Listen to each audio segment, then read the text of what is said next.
পঞ্চপাণ্ডবকে বলছে যে যাও, বলছে এখন আমি কোথায় যাব, একবার ভিক্ষা নিয়ে এসছি, এখন এনে সম্ভব? এখনই তো স্নান করে চলে আসবে, তাহলে উপায় কি? তাহলে উপায় একজনই আছে, সে আমার সখা শ্রীকৃষ্ণকে আমি স্মরণ করি। যে শ্রীকৃষ্ণকে স্মরণ করলে শ্রীকৃষ্ণ হাজির, বলছে যে তোমাকে তো এই সময় স্মরণ করলাম। বলে না, আমি এই পথ দিয়ে যাচ্ছিলাম তাই আসলাম, আমার খুব ক্ষুধা লেগেছে।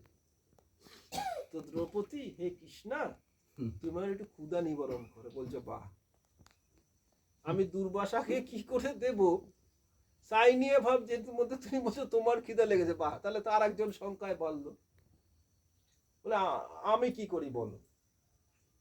বলেছে আমি সব বুঝেছি, কিন্তু তুমি যে আহার করেছো আছে কিছু ভান্ডে? বলে কিচ্ছু নাই, ধুয়ে ভেজে পরিষ্কার। বলছে তুমি যে কলা পাতায় খেলে সে কোথায় ফেলেছে? বলছে সে তো বন বাজারে ফেলে দিয়েছে। বলছে নিয়ে আসো। বলছে সে দিয়ে কি করবেন?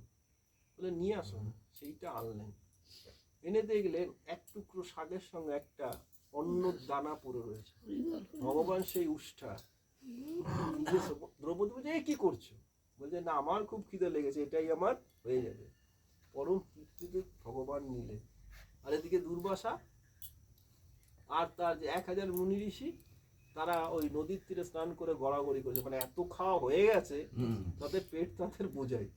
তো পঞ্চপাণ্ডবকে বলে যা যাও ডেকে নিয়ে আসো, ভীম ভাই তুমি ডেকে নিয়ে আসো। তারা নাকি সেবন নামে গিয়ে দেখে ওরকম গড়াগড়ি করছে, বলে এত খাওয়া খাইয়েছে আমার পেট ভরে গেছে।